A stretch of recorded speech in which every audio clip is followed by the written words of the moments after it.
Alright, welcome back, one and all, to my dark corner of the internet. You may call me Jessi, and I'm one of many marked by the dark powers from beyond the veil. Last time, I told my own tale, and now, here's one that I found a long time ago from a forum long disbanded. From username J. Alishar 1990. To my readers, I have changed the names of everyone involved, mostly for my own protection. I often wonder if telling anyone this memory is a good idea or not, and my therapists have long since assumed I'm not telling the whole truth.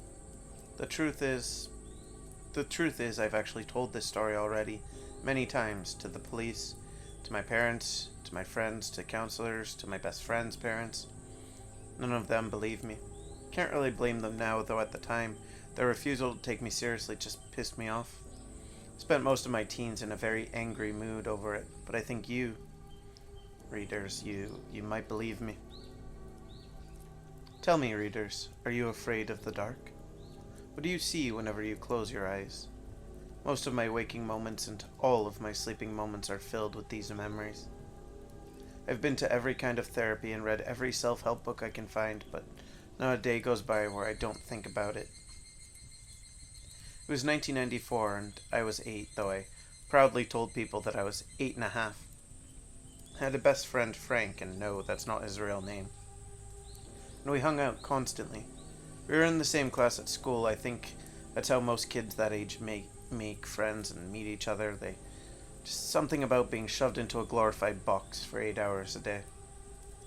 Anyways, Frank and I hung out every recess, sat next to each other in class. We went over to each other's houses all the time. His parents only half-jokingly called me their second son, and my parents said the same of Frank. The world was also a little different back then. We could spend all our time outside, mostly always with no supervision, with no parents. Both sets of our parents worked, so we often did our homework at the parks we hung out at. Okay, more accurately, didn't do our homework.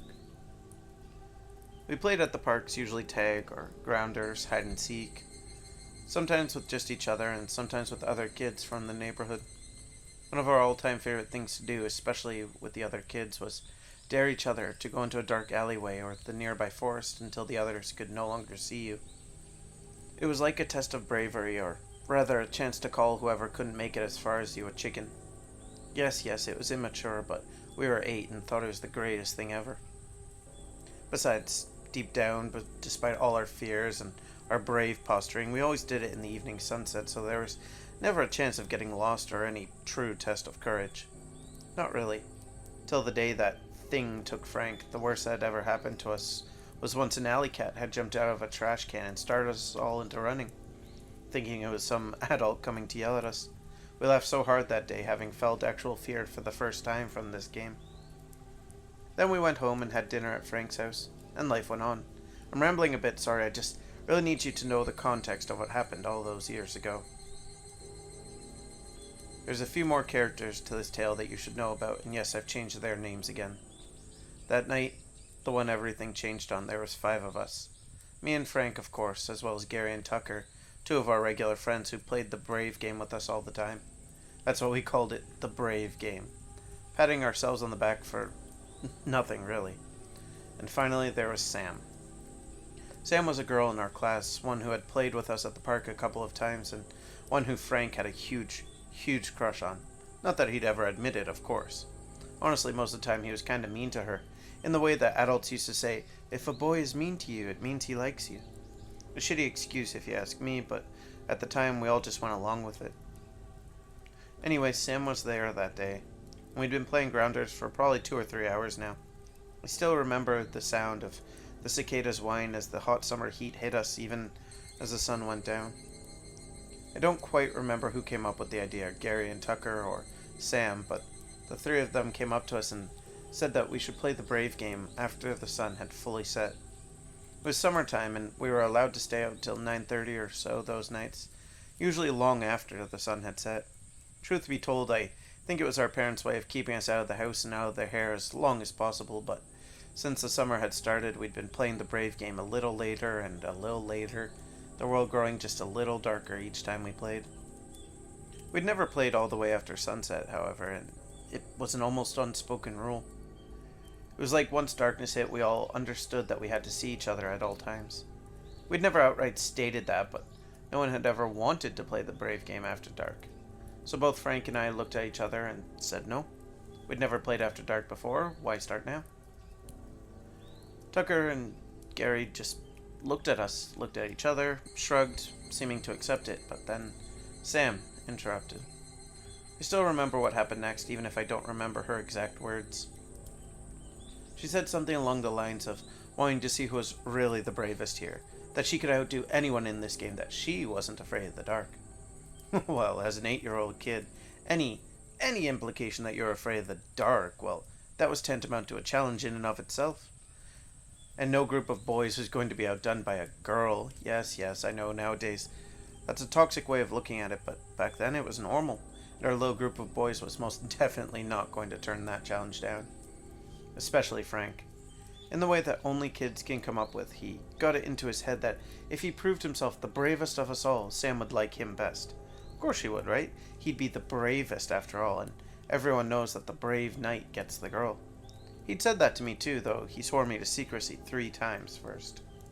Of course I already knew that, and everyone else did too, I think. Wouldn't have been surprised if Sam had also known. But me and Frank had gone off to talk it over and then agreed. Gary and Tucker actually proposed the twist that the first round we'd go off in 2s, take some chalk with us. That way we could mark where we'd been so the other people behind us would know just how far to go. We all quickly agreed, probably to avoid going in alone. Of course it'd be easier in 2s, right? I know what you're thinking. You said there was 5. How did that work? And Frank was the one to point that out. I think he said it as a way to show his bravery somehow, like forcing us to go one at a time would somehow win Sam over. I don't know. Never really got to ask him. Sam had laughed and said she'd go once with each person, as a way to see who really went the farthest. Honestly, looking back at it, I think Sam was trying to get us to compete over her, though the only one of us who actually liked her was Frank. The rest of us were just doing this to not be the chicken. We agreed, and the lineup went like this. Me and Sam, we all drawed straws, and I ended up first. I say straws, but it's really just blades of grass. And then Sam and Gary, then Tucker and Sam, and finally Frank and Sam. I don't know how they did it, but I'm pretty sure someone had rigged it to get Frank to go last. That way he could be sure he went the farthest. I don't know who did it. Tucker had held the blades of grass, and Sam had been the one to pick them. Hell, Frank himself maybe did it. I don't know. Maybe I'm just looking for conspiracies. Maybe it really was just a coincidence. But the brave game started just as the street lamps came on, bathing the smallest of the areas beneath them in that weird orangish glow that comes from not cleaning the glass casings for months and months at a time. We started with the alleyway, being the easiest to mark with chalk. Honestly, if I went back there now, I'm sure the alleyway was probably only the length of an average building or two, but to a kid it was miles and miles long, and in the dark, it might as well have been infinite. Me and Sam walked in. I was a little skittish, her looking for all the world to be bored. We made it to where that cat had been that one time, and I tensed ready for it, but it didn't come out. The cicada seemed to be louder in there, and I think there was probably one on the wall. It sounded echoing around, but back then it sounded like 100 insects all screaming at me at once. It spooked me, but I tried not to let it show. I wasn't going to be the chicken, but I also wanted to make sure I didn't go too far. I wanted Frank to be able to pass me, because of course that would mean Sam would like him. I was 8. I agreed with his weird reasoning. And he was my best friend. Of course I'd help him get her. So when we reached a point that I felt comfortable with, not too far in, but not a laughably short distance either, I marked the wall with an X and we turned back. Sam seemed neither impressed nor upset, so I figured I was safely in the middle. Definitely not the bravest, but certainly not the chicken. We got back and Gary and Sam went, going slowly, clutching his piece of chalk until they disappeared. I took Tucker aside for a second and told him my plan for Frank and Sam. I knew this was breaking his secrecy, but it was for a good reason, right? Turns out he and Gary had had the same idea. They were each only going to pass my spot by a step or two, and they weren't going to be the chicken either. I groaned then. I knew I was going to be the chicken after all. But it would be worth it, I thought, because that would mean that all Frank would have to do is one step past all our exes, and he'd be the bravest. I so badly wanted to tell him, to show him that he didn't have to go too far in, but I didn't. Even now, I don't know why I didn't say anything. I didn't have any reason not to, but in my child's mind, Frank had to figure it out himself. That was it. That was my whole reasoning, my whole logic. I think about that a lot. If I had told him, I'm certain, 100% certain, that things would have gone differently. They came back, Sam looking suitably impressed and Gary grinning from ear to ear.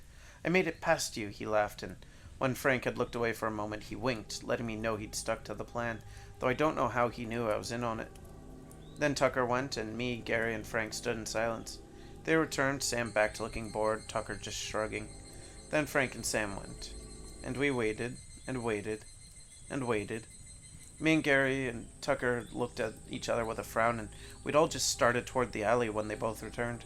Sam was clinging to Frank's arm, and Frank had the biggest grin on his face.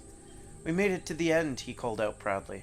The three of us just stood there amazed. None of us had been to the end, even when there had been lots of light. We all surrounded him, clapping him on the back, congratulating him, and calling him the bravest. It was almost time to go home, around 9 maybe, and we all thought this was an amazing way to just end the night. Until Sam spoke up. Honestly, while I know what happened to Frank wasn't her fault, it might as well have been. She hadn't been so hung up on manipulating a bunch of prepubescent boys that I know it's not her fault, but sometimes I hold so much anger towards her. She said that he was so brave. She said it like that. He was so brave that he should show off his bravery, do it again, but in the forest. We all got quiet at that. The forest was a sort of ultimate mode for the brave game. The alleyway was scary, but the forest... At least the alleyway only had one way in and out, but the forest? If you didn't know it well, you could get lost in the dark. Forget it. At least that's what I started to say, and I think Gary and Tucker were thinking the same, but Frank... Well, Frank had a further chance to impress Sam. Of course he was going to take it. So we all marched there. It wasn't far, just on the opposite side of the park, but to us and our heavy footsteps, it felt like the trip took hours. I planned on chickening out. I'd get called a chicken, but probably some other names too, even, but I didn't want a chance getting lost. Even in the light, the forest was hard to navigate. I think Tucker and Gary were going to do the same. But we got there, and Frank loudly, and proudly rather, proclaimed that he would go in first, mark a tree. We didn't go in twos this time. Before any of us could say anything, he headed off into the forest. Sam just shrugged and sat down, looking incredibly content. At the time, I just thought she was tired. The rest of us waited and waited and waited. One of us, I don't remember who, commented that he was in there even longer than he'd been in the alley. I began to worry, but the forest was still freaking me out, and with every second that ticked by, I swore the world got darker and darker. Eventually, it was too long to ignore. I told Gary and Tucker that I had to go find him, and they nodded. We decided the three of us would go in and split up, yell when we found him. We'd forgotten Sam at that point. Then Tucker remembered he had 3 flashlights in his backpack. I asked why, and he said the power had gone out in his place the night before, so he'd packed all the flashlights he could into his bag in case it was out again today. I almost laughed with joy and relief. There was no way the forest could be so scary with a flashlight, and since we weren't playing the brave game anymore, no one could call this cheating. We each grabbed one and headed in, and I think Sam said something, but none of us were really listening. Our friend was missing, that's what mattered. So we went in. I headed straight in, with Tucker and Gary moving diagonally away. We figured this was the best way to cover the most ground. The flashlight was terrible. It barely worked, and I had to hold the button down to keep the beam on. It barely reached a few feet in front of me, and there was multiple times where my tired thumb just let go and the beam died, and I almost ran into a tree. I could hear the others calling for Frank, and I did the same, but no one called back. At this point, we should have gone home, gotten the adults, organized a search party, but none of us thought of that, only that we had to go find Frank. I don't know how long we searched, minutes, hours, no idea, but my voice had gone hoarse from the yelling, and I'd switched hands with the flashlight more than a few times. I realized I was lost myself, but when I tried to yell out, my hoarse throat couldn't make more than a croak. I was scared now. The beam kept flickering even when I was holding it down, and I couldn't speak. My breath came ragged and heavy, and I was swearing I was seeing eyes everywhere, like in those cartoons. Finally, after I don't know how long, I saw movement. I jumped, afraid, but it seemed to be Frank. I moved closer and saw that it was Frank. He'd fallen, probably tripped over a root or something, and had hit his head. He seemed unconscious, so I ran to him. Almost. Sometimes in my dreams I actually do reach him, and we laugh about all this in the future. We're still best friends, and everything worked out okay. But in reality, I only got a few steps in when something else moved in. It moved unnaturally, jerky, and fast. It seemed part of the darkness itself. There was no light coming from it, none reflected by the sputtering flashlight. Wherever the beam hit this creature, it just died. Like the beam itself was still there, but the light that should have illuminated even a small part of the thing in front of me, it just didn't. Like the thing was stealing the light somehow.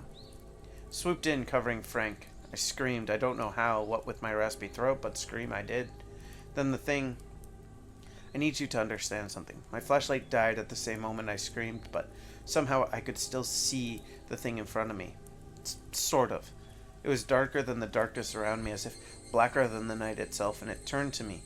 Its head slowly twitching to face me, no eyes or anything else to mark its face, just darkness.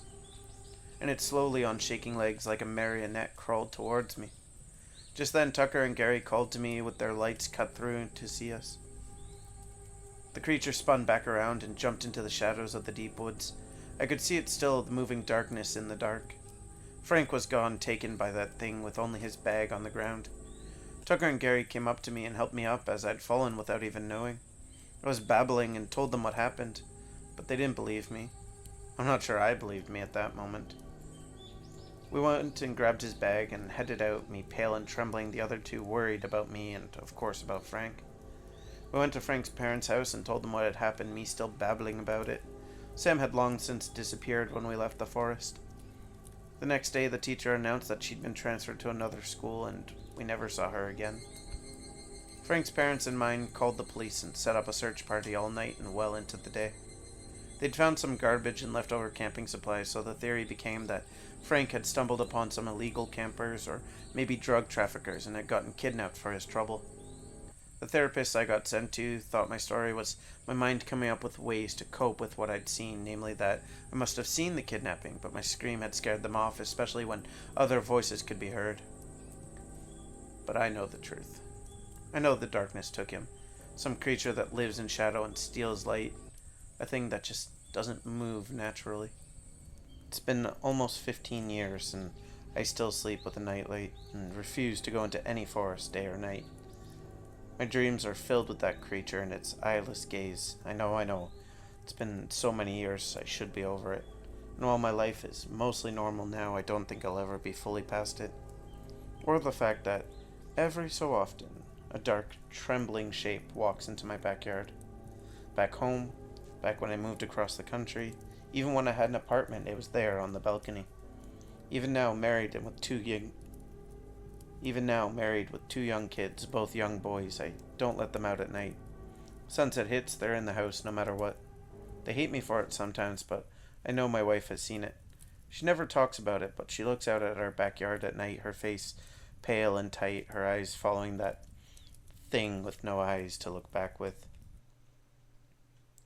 There was a time, listeners, that I think even after reading Audio Agrotashio and everything that happened there, I think I'd still have dismissed such a story here.